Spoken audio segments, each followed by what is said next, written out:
हाय दोस्तों, कैसे हैं आप सब। और आज आपके लिए एक नई वीडियो लेकर आई हूँ। तो देखिए, पहले आप ये गैरी चौरी का पेड़ कितना खूबसूरत, इसमें फिर फ्लावरिंग शुरू हो चुकी है क्योंकि इसकी बरसातों में बहुत अच्छे से प्रूनिंग कर दी थी। तो अब देखिए कि कितने ज़्यादा इसमें फ्लावर्स आ रहे हैं और कलियाँ भी बननी शुरू हो चुकी हैं। और ये आपको पता है कि ये मेरे गार्डन का एक कोना है दोस्तों, और यहीं पर मैंने अपने बुद्धा जी को रखा हुआ है इस कॉर्नर में। तो ये कॉर्नर जो है मेरा हमेशा हाईलाइटेड होता है फ्लावर्स से। तो अब मैंने यहाँ पर जो इस बार लगाया है मैरीगोल्ड, और मैरीगोल्ड में भी दोस्तों ये जो वैरायटी आप देख रहे हैं ये जाफरी है। जाफरी या आम भाषा में इसको गेंदी भी कहते हैं।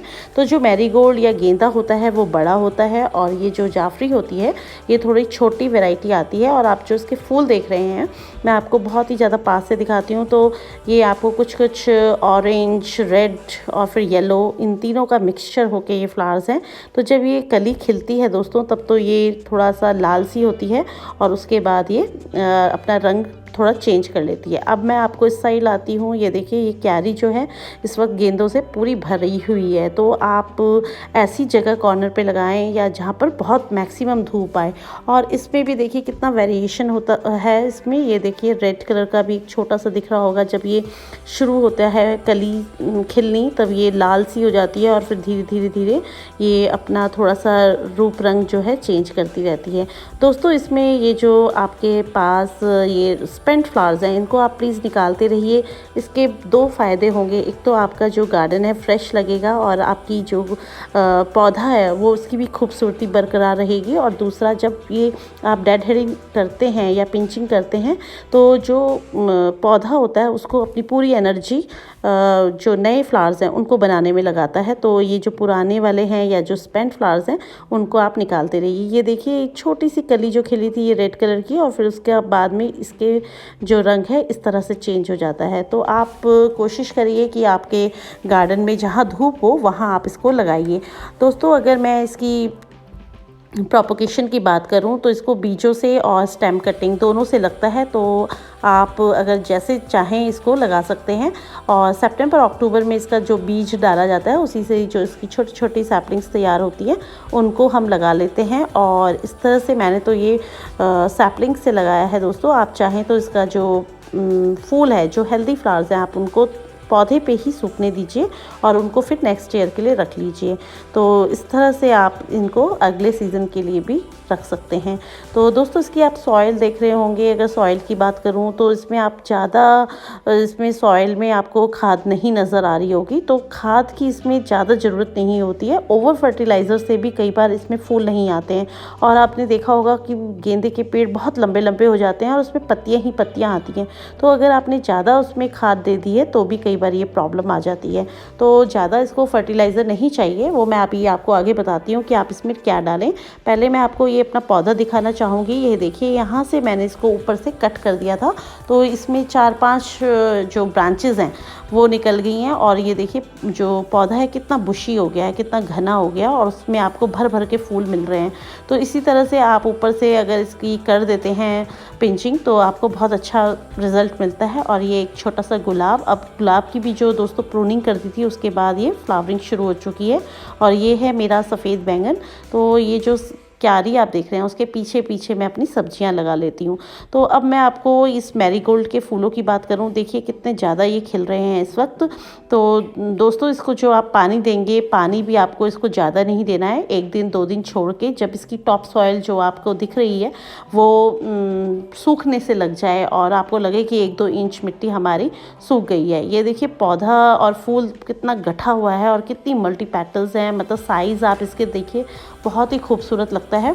तो जो आप इसकी वाटरिंग करेंगे दोस्तों वो रात को, वैसे हम कहते हैं करके सोना चाहिए, लेकिन नहीं, अब सर्दियां आ गई हैं तो आप इसकी रात को मत करिए। उससे क्या होगा कि जो कई बार हमारे फूलों पर या पत्तों पर भी पानी चला जाता है वो सूख नहीं पाता और उस पर फंगस लग जाती है।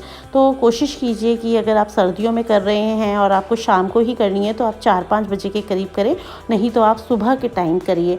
और इस पर आप ये जो भंवरा देख रहे हैं, इतने पॉलिनेटर्स हमारे गार्डन में अट्रैक्ट करता है फ्लावर, क्योंकि एक तो कलर ही इतना खूबसूरत है इसका दोस्तों, और उससे जो हनी बीज और ये पॉलिनेटर्स हैं बहुत आ जाते हैं। तो मैं आपको एक रिकमेंड करूँगी कि अगर आपने किचन गार्डन लगाया है तो आप उसके पास खास गेंदा ज़रूर लगाएं। और एक गेंदा और एक नेस्टेशियम, एक दो ऐसे फूल हैं कि जिन पे बहुत ज़्यादा भंवरे और ये तितलियाँ वगैरह आती हैं। और आपके अगर किचन गार्डन लगाया है तो उसको भी आपको बढ़िया पॉलिनेशन से फ्रूटिंग बहुत अच्छी होगी। तो ये देखिए कलर ही कितना ब्राइट है इसका, जैसे सारी बसंत आ गई हो हमारे गार्डन में। बहुत खूबसूरत, बहुत ही प्यारे फूल हैं ये। तो आप इसको ज़रूर लगाएं अपने गार्डन में। और जो अगर आपने अभी लेट कर दिया है तो आप अभी भी लगा सकते हैं, क्योंकि ये फूल जो हैं कई बार जब हम लेट लगाते हैं तो फरवरी तक हमें दे देते हैं, फरवरी मार्च। वैसे तो गेंदा दोस्तों पूरे साल भर का पौधा है, एक एनुअल प्लांट है, लेकिन कई बार क्या होता है इसकी फ्लावरिंग कम हो जाती है। आपने देखा होगा गर्मियों में भी गेंदा आता है और उसके बाद फिर बरसात के बाद फिर दोबारा से इसको स्टार्ट कर देते हैं कई लोग लगाना। तो जो इसका पौधा है ये पूरा 12 मासी आप कह सकते हैं। लेकिन इस वक्त सर्दियों में जो ये सितंबर अक्टूबर होता है, दिवाली तक ये गेंदा बहुत ज़्यादा चलता है। इसकी जो मालाएं वगैरह भी आपने देखा होगा बाज़ारों में, तो बाकायदा गेंदे की खेती की जाती है और खेतों में भी लगाया जाता है। तो इस तरह से आप चाहें तो इसमें बहुत सारे कलर्स होते हैं। ये देखिए लेमन कलर है ये दोस्तों, मेरी वीडियो छोटी बनी है ये, तो इसमें छोटा सा दिख रहा होगा आपको। और अब तो बहुत सुंदर सुंदर कलर्स आ गए हैं इसमें, देखिए वाइट कलर भी आ गया है गेंदे का।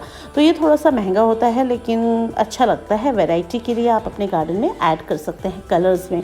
तो इसी तरह से आप इनको लगाइए और फूलों को पानी मत दीजिए, नहीं तो अगर फूलों पे पानी चला जाएगा तो आपके जो फूल हैं वो जल्दी ख़राब हो जाएंगे और भारी होकर वो गिर भी सकते हैं, लटक सकते हैं। ये देखिए बहुत छोटे छोटे पौधे हैं। ये आप गमले जो मेरे देख रहे हैं इसमें मैंने गेंदी लगाई है और इतने छोटे छोटे पौधों में भी देखिए फूल आ गया है। तो कहने का मेरा मतलब है कि आप जो भी लगाएं अब बहुत अच्छे से लगाएं और इनकी डेड हेडिंग जरूर करते रहा करिए। और दोस्तों नीम ऑयल का स्प्रे जो है वो आप करते रहिए, उससे जो पेस्ट अटैक है वो आपके यहाँ नहीं होगा। और अगर आपको लग ही गया है तो थीटा करके एक आता है पेस्टिसाइड, आप उसको 1 लीटर पानी में 1 ml के करीब लगाएं और उसको हर 15 दिन में दीजिए। आपके जो पौधे हैं उनमें कीड़ा भी नहीं लगेगा, बहुत सुंदर वो चलेंगे। और पिंचिंग इनकी ज़रूर करती रहिएगा। डेड हेडिंग्स जरूर करिए दोस्तों। इसकी डेड हेडिंग करने से आपको क्या फ़ायदा होगा कि नए नए फूल खिलेंगे और बहुत अच्छे चलेंगे वो। अच्छा दोस्तों, आपको एक चीज़ और मैं बताना चाह रही हूँ कि जो गोबर की खाद होती है वो आप इसको दे सकते हैं। उसका लिक्विड मैन्योर बनाकर आप गोबर की खाद को 10 लीटर पानी में, जैसे 1 किलो गोबर की खाद उसमें डाल दीजिए और उसको थोड़ा सा 1 हफ्ता छोड़ दीजिए और फिर हिलाकर उसका पानी भी आप लिक्विड मैन्योर करके अपने प्लांट्स में दे सकते हैं। तो बहुत सुंदर चलते हैं वो भी। और इनकी जो आप गेंदे की वैरायटी लेंगे तो वो आप बेस्ट क्वालिटी की लीजिए, जिससे कि आपको बेस्ट क्वालिटी का फ्लावर मिले। कई बार हमने देखा है कि हमने इतनी जद्दोजहद से उस पौधे को पाला पोसा और जब उसका फ्लावरिंग लेने का टाइम आया दोस्तों तो उसमें बहुत छोटा सा सिंगल पेटल फूल आया। तो बहुत ही हमारे दिल को दुख होता है कि हमने इतनी मेहनत करी और हमें जो फूल जो हमें रिज़ल्ट मिलना चाहिए था वो नहीं मिला। तो बस उसका यही कारण है कि जब आप इसकी सीड्स लें या जब सैपलिंग लें तो कहीं अच्छी जगह से लें, जिससे कि आपको पता हो कि जो आप ले रहे हैं वो उसका जो रिज़ल्ट है आपको बहुत अच्छा मिलने वाला है। तो दोस्तों बस कुछ यही टिप्स एंड ट्रिक्स हैं कि जिनको आप आजमा कर अपने गार्डन को बहुत सुंदर कलर्स और एक खूबसूरती दे सकते हैं। तो बस मैं यही आपको कुछ चीज़ें बताना चाह रही थी। अच्छा दोस्तों, कई बार ये हो जाता है कि हमारे पौधे लंबे तो बहुत हो गए पर उसमें कलियां नहीं बन रही हैं। तो अगर कभी इस तरह की दिक्कत आपको आए तो आप 5 ग्राम सुपर फॉस्फेट ले सकते हैं, 2 ग्राम पोटाश, इनको मिलाकर अच्छे से आप या तो लिक्विड मैन्योर में डाल दीजिए, लिक्विड कर लीजिए इसको 1 लीटर पानी में, नहीं तो आप इसको रिम के साइड डाल दीजिए और गुड़ाई कर दीजिए और फिर पानी डाल दीजिएगा। तो उससे क्या है, कलियां आपकी जल्दी बनने लग जाएंगी। वैसे तो ये अपने टाइम पे ही इसकी कलियां आती हैं, लेकिन अगर आपको लगे कि नहीं अब लेट हो गया है और कलियां नहीं आ रही हैं तो आप ऐसे भी कर सकते हैं। मतलब 3:1 का जो रेशियो होता है, जो प्रपोर्शन इसका होता है, वो अगर फूल नहीं आ रहे हैं आपके तो आप उसके लिए भी ले सकते हैं। तो दोस्तों मैंने करीब आपको सारी ही जानकारी इसकी दे दी है। तो मुझे आशा है कि आपका गार्डन भी फूलों से पूरा भर जाएगा जाएगा। और आगे मैं आपको कुछ अपने पिटूनियाज़ भी दिखा रही हूँ, और पिटूनियाज़ बहुत अच्छे अभी खिलने शुरू तो नहीं हुए हैं, लेकिन जो अभी नर्सरीज़ वगैरह में तैयार हैं वो आप कर सकते हैं, क्योंकि मेरे जो सीड्स हैं अभी इतनी ज़्यादा सैपलिंग मेरी बड़ी नहीं हुई है, तो आप वो भी कर सकते हैं। और मैं कुछ आपको जो अपने सीड्स हैं वो भी दिखा रही हूँ, जैसे मैंने एलिसम वगैरह लगाया है। तो आप इस तरह से अभी मैं सीडलिंग की एक अलग वीडियो बनाऊंगी आपके लिए। और अभी तो मौसम इतना ठंडा नहीं है, तो सीड्स हमारे जल्दी ग्रो कर जाएंगे। तो आप चाहें तो सैपलिंग्स लेके लगा लें, और चाहे अगर आपने बीज लगाए हैं तो फिर बहुत ही अच्छी बात है। तो कई बार पुराने जो सीड्स हो जाते हैं, हम इतनी मेहनत से रखते हैं और वो ख़राब हो जाते हैं हमारे। तो आप अगर आप देख लीजिए आपके सीड्स अगर पुराने हो गए हैं या ख़राब हो गए हैं, तो प्लीज़ उन्हें मत लगाइए, क्योंकि आपको रिज़ल्ट अच्छा नहीं मिलेगा। फिर तो आप सैपलिंग्स ही लगा लीजिए। चलिए मैं इसी के साथ अपना ये वीडियो बंद करती हूँ। ओके फ्रेंड्स, मुझे आशा है आपको मेरा वीडियो अच्छा लगा होगा। अगर अच्छा लगे तो प्लीज़ मेरे चैनल को सब्सक्राइब कीजिए और मेरी वीडियो को लाइक कीजिए। Okay bye.